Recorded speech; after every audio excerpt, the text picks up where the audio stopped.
I'm the chair of the National Statistics Board, and I'm also an adjunct professor at the National Institute for Regional and Spatial Analysis in NUIM. What impact did the recession have on Ireland, regionally speaking? Before the recession, the regions had begun to do well, and we had begun to pay attention to them, both in policy terms particularly, because we had a national spatial strategy, we had a national commitment to balanced regional development. And while there wasn't much convergence happening between regions, nevertheless regions were doing well. Since the recession, regions have really been disproportionately affected. What I mean by regions here is the whole of Ireland effectively outside of the 5 main centres. And obviously in that case some regions have done better than others. Predominantly the southern and eastern region has done better than the border and Midlands and West region. But even within those there are very significant differences. The South East, for instance, has done particularly badly in terms of unemployment. So the regions have been badly affected by the recession, and we see this in unemployment, we see it in the figures for gross value added, which is effectively a measure of regional growth and regional buoyancy. And we see it also in this situation around the regional towns. We see depressed people, we see high levels of emigration, we see derelict buildings, we see towns that look to be on their knees in some cases. And that's a very serious situation for Ireland. We have been focused almost entirely on the national picture since the recession happened. I suppose that's almost inevitable, but it is really time now for us to look at the regions, because the international evidence tells us that when you have healthy regions, you have healthy economies. And this is not just an aspiration. There is very strong empirical evidence now that shows us that a good regional development strategy can not only deliver significant national growth, and indeed internationally the most lagging regions have often been the ones that have contributed most significantly to national growth over the last 25 years, but also that regional development can actually deliver both growth goals and equity goals. So we can focus at the same time on efficiency and equity, and that's really important. What needs to be done for the regions to grow? Well, what we need to do really is we need to have, first of all, we need to have both a top-down and a bottom-up approach, because the consensus again internationally is that place-based strategies now work best for regions. And I suppose the leading regions in this would be, the leading countries in this would be the Scandinavian countries. But right around the OECD, we have lots of evidence that shows us that top-down doesn't work on its own, bottom-up doesn't work on its own. It's the articulation of the two. So what that means at national level is that we need to have a national strategy. And that strategy just doesn't need to be just a strategy for economic development, which we would have anyway, but needs to be a strategy which also recognises the need for spatial development and links spatial and economic development, which means decisions about where we concentrate investment, how we regulate residents, how we regulate planning, etc., etc.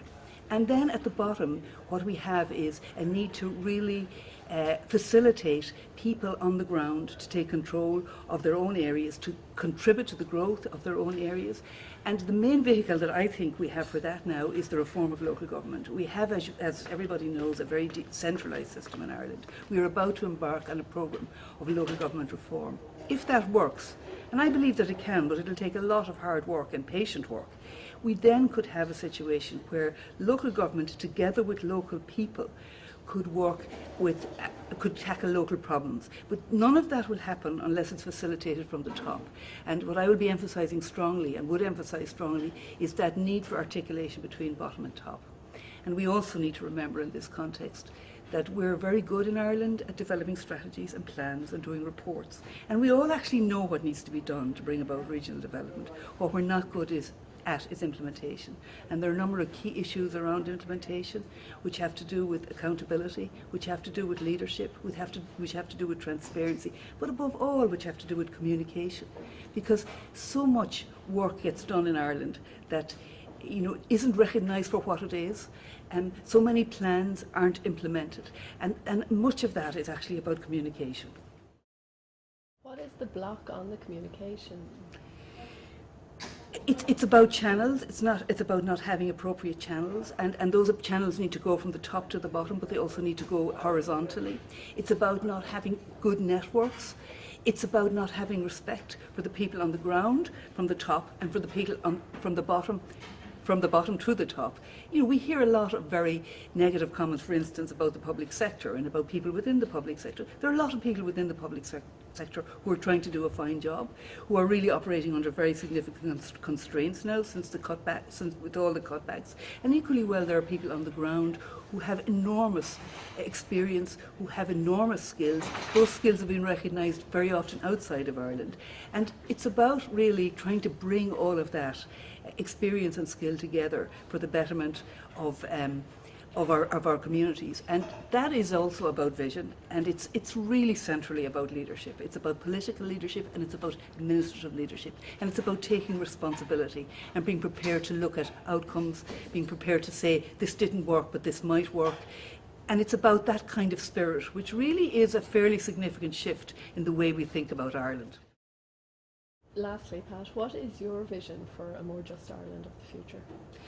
My vision is what I have just said. I think of a new way of looking at regional development, and that new way of looking isn't about some new scientific discovery. It's about actually looking at what has worked elsewhere. It's about recognising that what has worked elsewhere requires us to make certain adjustments in our own political and administrative system.